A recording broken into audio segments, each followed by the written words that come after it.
बिस्मिल्लाहिर्रहमानिर्रहीम। अस्सलाम वालेकुम viewers, welcome to my YouTube channel. Viewers, कैसे हैं आप? उम्मीद करता हूँ आप ठीक होंगे। व्यूवर्स, आज मैं आपको रोलिंग 40 mg कैप्सूल का मुकम्मल रिव्यू दूंगा जो मैदे की तेज़ाबियत, सीने की जलन, heart burn, gastric ulcer, peptic ulcer और एच पैलोरी के लिए बहुत ही मुफीद कैप्सूल है। रूलिंग कैप्सूल को किन कंडीशन में इस्तेमाल किया जाता है, इसके फ़ायदे और नुकसानात क्या हैं, इसके कॉन्ट्राइंडिकेशन क्या है, ये सब कुछ मैं आपको वीडियो में बताऊंगा। व्यूअर्स, सबसे पहले मेरी आपसे रिक्वेस्ट है, मेरा चैनल मेडिकोज इन्फो सब्सक्राइब करें। व्यूअर्स, बात करते हैं रूलिंग कैप्सूल की पैकेजिंग की, तो इसके एक पैक में 14 कैप्सूल होते हैं और एक कैप्सूल की कीमत 50 रुपये है। ये किसी भी मेडिकल स्टोर और फार्मेसी स्टोर से आसानी से मिल जाती है। वीवर्स, अब बात करते हैं रूलिंग कैप्सूल की फार्मूलेशन की, तो इसकी फार्मूलेशन में ओमेप्राजोल 40 mg होता है और ये 20 mg की स्ट्रेंथ में भी दस्तयाब होता है। वीवर्स, अब बात करते हैं रूलिंग कैप्सूल का सही तरीका इस्तेमाल और खुराक की, तो रूलिंग कैप्सूल दिन में एक कैप्सूल 2 मरतबा इस्तेमाल कर सकते हैं।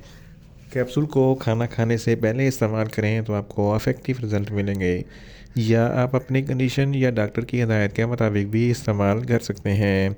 वीवर्स, अब बात करते हैं रूलिंग कैप्सूल को किन कंडीशन में इस्तेमाल किया जाता है और इसके फ़ायदे क्या हैं। रूलिंग कैप्सूल में ओमेप्राजोल होता है जो मैदे की तेज़ाबियत को कम करता है। अगर आपके मैदे में बहुत ज़्यादा एसिडिटी है तो इस कंडीशन में रूलिंग कैप्सूल बहुत ही मुफीद है। इसके इस्तेमाल से मैदे की तेज़ाबियत कम हो जाएगी। गैस्ट्रिक अल्सर और पेप्टिक अल्सर के लिए भी रूलिंग कैप्सूल बहुत ही मुफीद है। ड्यूडोनल अल्सर, ये आंतों का अल्सर होता है, इस कंडीशन में भी रूलिंग कैप्सूल बहुत ही मुफीद है।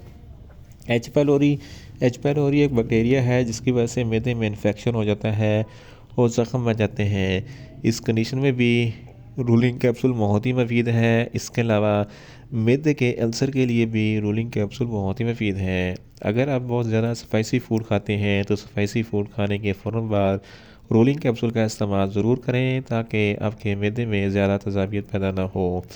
इसके अलावा अगर आपको बदहज़मी है, खुराक अच्छे तरीके से हज़म नहीं होती, या आपको भूख कम लगती है, तो इन तमाम कंडीशन में रोलिंग कैप्सूल बहुत ही मुफीद है। इसके इस्तेमाल से आपकी बदहज़मी ख़त्म हो जाएगी, खुराक अच्छे तरीके से हज़म होगी और आपको ज़्यादा भूख लगेगी।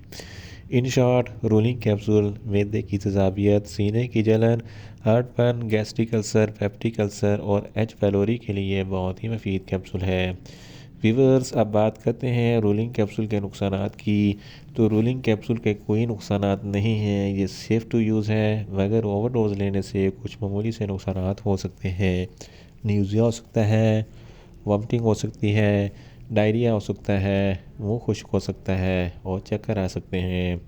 व्यूअर्स, अब बात करते हैं रोलिंग कैप्सूल के कॉन्ट्राइंडिकेशन की, तो हाइपर सेंसिटिविटी वाले लोग रोलिंग कैप्सूल का इस्तेमाल ना करें और छोटे बच्चे जिनकी उम्र 10 साल से कम है इनको रोलिंग कैप्सूल का इस्तेमाल ना करवाएं। व्यूअर्स, ये था रोलिंग कैप्सूल का मुकम्मल रिव्यू।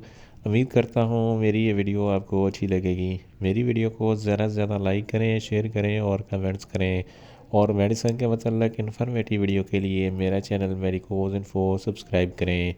मिलते हैं एक नई इन्फॉर्मेटिव वीडियो के साथ। अल्लाह हाफिज़।